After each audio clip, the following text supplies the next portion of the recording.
배달 왔습니다. 짜장면이냐고요? 아니에요. 벽돌책 배달 왔습니다. 벽돌책. 모비딕 시키셨잖아요. 안 받으시겠다고요? 어렵다고요? 아닌데, 이 책 재밌는데. 제가 책에 대해서 좀 알려드릴게요. 일단 헬멧부터 벗고요. 안녕하세요. 저는 벽돌책 배달부 철학자 안광복입니다. 제가 여러분들께 이 모비딕을 소개해 드리려고 하는데요. 모든 벽돌책은 사연을 알면 재밌어요. 마릴린 먼로 아시죠? 마릴린 먼로가 샤넬 넘버 5만 입고 잤다 그래요. 이 말 때문에 샤넬 넘버 5가 세계적인 향수가 됐는데요. 샤넬 넘버 5는 굉장히 고급 향수입니다. 어떤 재료가 들어갈까요? 용연향이라는 고래 뱃속에서 나오는 물질이 거기 들어가 있어요. 1kg에 5천만 원쯤 한대요. 굉장히 고급 재료인데요. 이 모비딕은 어떤 내용이냐, 그 용연향을 담고 있는 고래를 추적하는 얘기입니다. 어떠세요? 흥미가 당기지 않으세요? 그런데 단순히 고래 잡는 얘기만 하면 재미가 없어요. 이 소설은 당시에 고래를 잡는 이야기 플러스 이 고래하고 얽힌 당시에 유명한 괴물이었던 백색 고래, 모비딕이라는 고래를 쫓는 늙은 선장과의 사투를 담은 추격극과 복수극이 담긴 재밌는 스토리입니다. 그러면 지금부터 모비딕의 얘기를 한번 들어보실래요?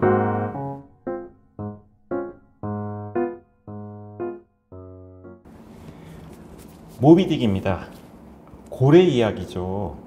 재밌을까요? 가슴이 뛰는 책입니다. 왜일까요? 나 너무 힘들어. 사는 게 너무 고통스러워. 어디 가고 싶으세요? 바다 가고 싶지 않으세요? 바다는 탈출구잖아요. 삶이 신선스럽고 꼬일수록 바다가 그리워집니다. 왜일까요? 바다는 자유거든요. 이 모비딕이 사람들의 마음을 흔드는 이유는 뭐냐면 바다 이야기 때문에 그래요. 바다의 로망이 담긴 책입니다. 생각해 보십시오. 아까 초반에 말씀드렸듯이 고래를 잡는 이야기예요. 당시에 포경업의 스케일이 얼마나 크냐 하면은 배가 범선입니다. 도슬담배예요. 이런 배를 가지고 뉴욕 앞에 있는 네티컷이라는 그 고래잡이 배들이 떠나는 섬이 있어요. 여기를 떠나서 대서양을 건너서 아프리카의 시망봉을 지나서 마다가스카르 섬을 지나서 그 다음에 자바 해협을 건너서 일본 앞바다까지 갑니다. 그리고 적도를 지나서 칠레를 지나서 다시 미국으로 돌아옵니다. 항해 기간이 무려 3년에서 4년이 걸려요. 긴 항해에 전 세계의 모든 바다가 거의 다 들어옵니다. 멋지지 않으세요? 숱한 모험이 벌어집니다. 마도로스의 꿈을 꾸는 사람들한테는 이 모비딕 이야기 자체가 주는 울림이 있어요. 뱃사람 이야기잖아요.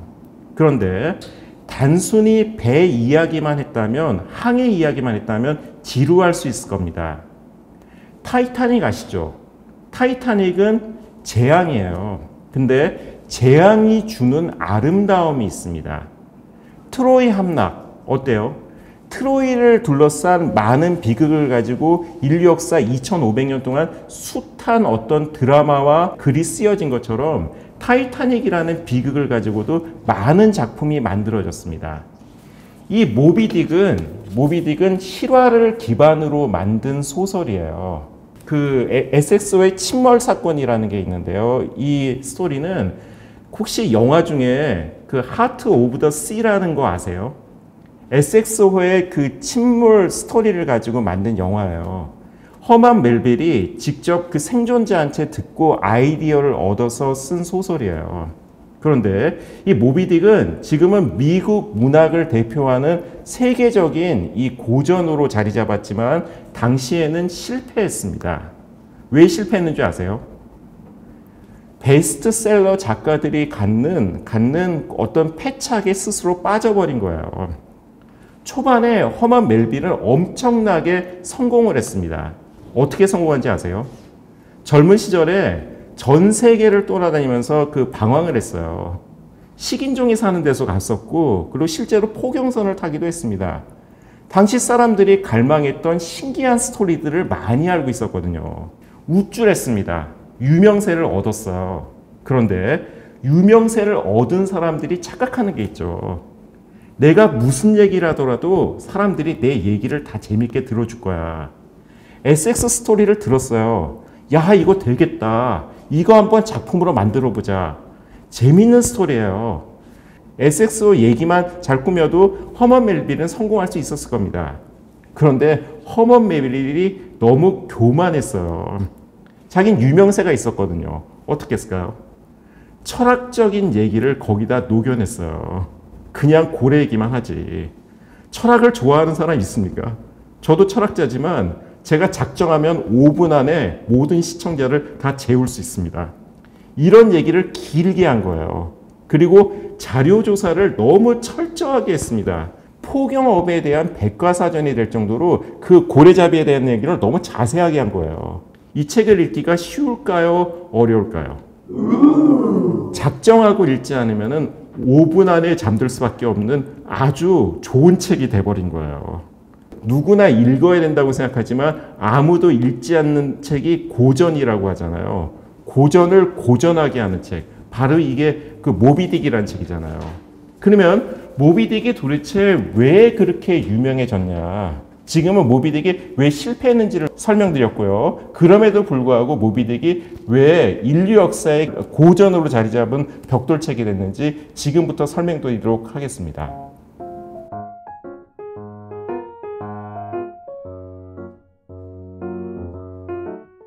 스타벅스 아시죠? 모비딕 이야기를 할 때는 항상 스타벅스 이야기가 따라붙습니다. 왜냐하면 스타벅스를 창업한 세 분이 모두 모비딕 매니아이기 때문에 그래요. 스타벅은 모비딕에 등장하는 1등 항해사의 이름입니다. 스타벅이 여러 명이라 그래서 스타벅스라고 한 거예요. 그러면 왜 커피점 이름을 스타벅스라고 했을까요? 바다에 대한 로망을 담고 싶어서 이렇게 만들었던 것 같아요. 이 모비딕에는 바다에 대한 로망만 있는 게 아닙니다. 두 번째 뭐냐면요. 시브리스 네메시스라는 가장 고전적인 운명의 도식이 담겨 있어요. 시브리스 네메시스는 무슨 뜻이냐면요. 시브리스는 신이 정해준 운명에 대해서 맞서려는 인간의 교만을 의미합니다. 그게 시브리스예요. 네메시스는 뭐냐면은 시브리스, 인간이 신한테 도전하는 그 교만에 대해서 신이 내리는 보복을 이야기합니다. 신한테 맞서려는 시브리스, 신이 여기서 내리는 네메시스, 이 가운데서 인간 삶의 대부분의 스토리가 만들어지거든요. 착하고 선한 사람이 정해진 길을 따라가는 것은 바람직하긴 하지만 감동이 없습니다. 삶에서 가장 울림을 크게 주는 건 뭐냐면 그럼에도 불구하고 도전하고 맞서는 거예요. 이 모비딕의 스토리가 바로 그렇거든요. 자, 생각해 보십시오. 고래 사냥에 대한 이야기잖아요. 포경업에 대한 얘기잖아요. 고래를 잡는 배, 포경선의 가격이 얼마나 할 것 같으세요? 나무로 배를 만들잖아요. 배 한 척을 만드는데 산 하나를 통째로 벌목해야 됩니다. 수없이 많은 목재가 들어가요. 돈도 엄청 많이 들겠죠. 그리고 당시에 그 고래 기름은 수요가 굉장히 많았어요. 용여량은 사실 부산분에 지나지 않습니다. 그건 얼마 안 되는 거예요. 땅에서 기름이 나지 않았거든요. 그런데 기름은 얻어야 됩니다. 등잔도 켜야 되고 윤활유도 써야 돼요. 기름을 얻을 수 있는 유일한 자원이 뭐였을까요? 고래였어요. 그래서 고래를 잡는 산업은 지금의 정유업만큼이나 굉장히 중요했습니다. 자, 보십시오. 여기에 주인공은 에이헤브라는 늙은 선장이에요. 스토리에서 굉장히 중요한 역할을 합니다. 이 선장이 해야 될 건 뭐냐면 이렇게 엄청난 자본이 투입된 배를 가지고 귀중한 자원인 이 고래 기름을 얻어와야 되는 거예요. 그런데 이 선장은 어떡하죠? 모비딕이라는 괴물 같은 신고래에 맞서 가지고 이 괴물을 처리하는데 온 정신이 팔려 있습니다. 광기 어린 복수극, 히브리스 네메시스죠. 정해져 있는 자기의 건전한 소시민으로서의 어떤 삶을 살지 않고 그 목숨을 걸 수 있는 사업 자체를 망칠 수 있는 아주 큰 모험을 하는 것. 그러니까는 포경업이라는 돈이 많이 드는 사업을 제쳐놓고 자기의 개인적인 복수에 뛰어들어서 결국은 파멸을 얻는 이야기. 이게 모비딕이 우리한테 주는 울림이거든요. 왜냐하면은 우리의 삶 자체는 히브리스 네메시스라는 신이 정해진 운명에 대해서 맞설려는 어떤 그 교만함, 그리고 운명이 우리한테 던지는 응징, 여기에 대한 도식에서 크게 다르지 않기 때문입니다. 모비딕의 스토리를 좀 더 자세하게 설명드리면서 히브리스 네메시스라는 운명 공식에 대해서 좀 더 설명드리도록 하겠습니다.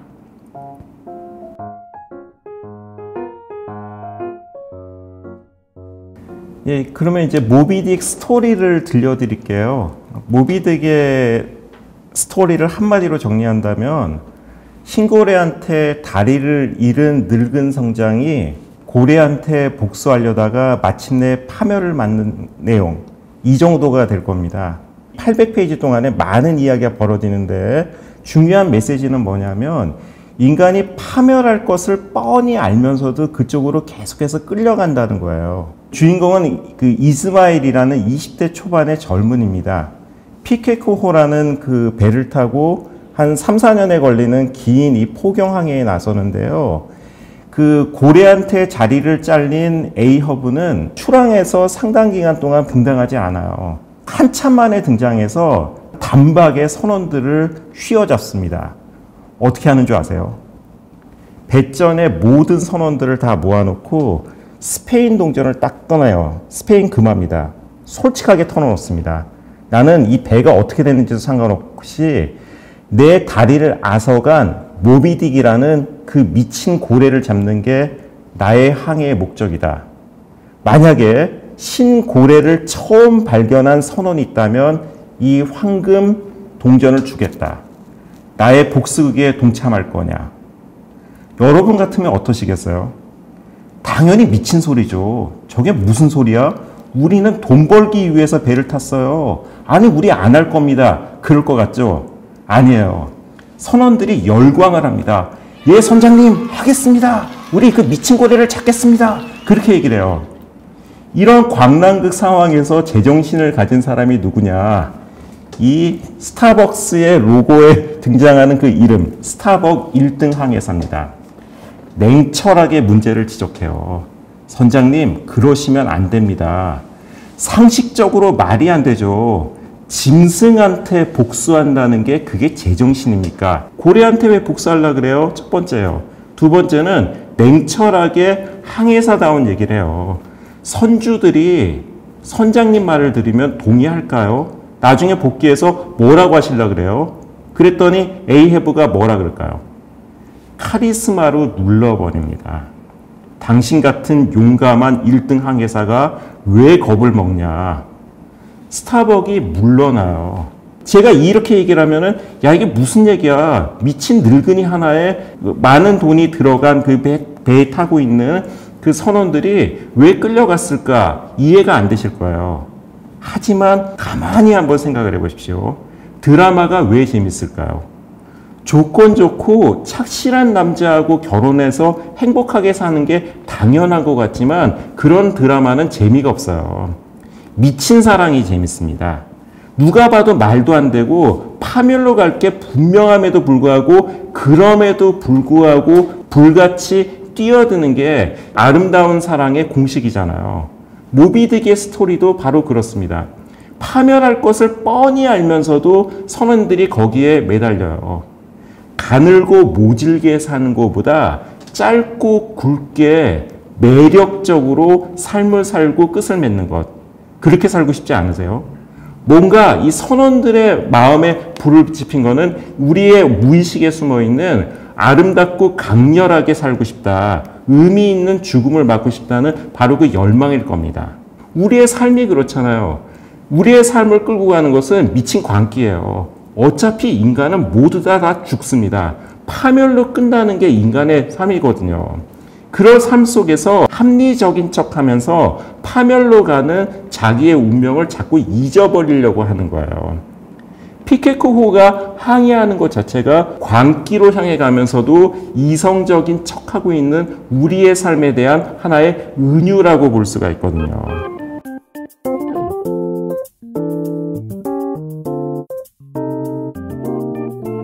이리 오라, 비탄에 빠진 자들아. 수명이 다하기 전에 죽은 죄를 묻지 않는 새로운 삶이 여기 있다. 여기에 죽음을 겪지 않고도 볼 수 있는 초자연적인 경위가 있다. 이리로라.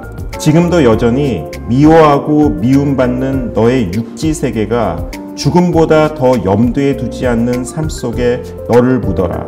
이리로 오라. 교회 묘지에 너의 묘비를 세우고 이리 와서 우리를 신부로 삼아다오. 바다에 대한 로망이 느껴지는 구절입니다.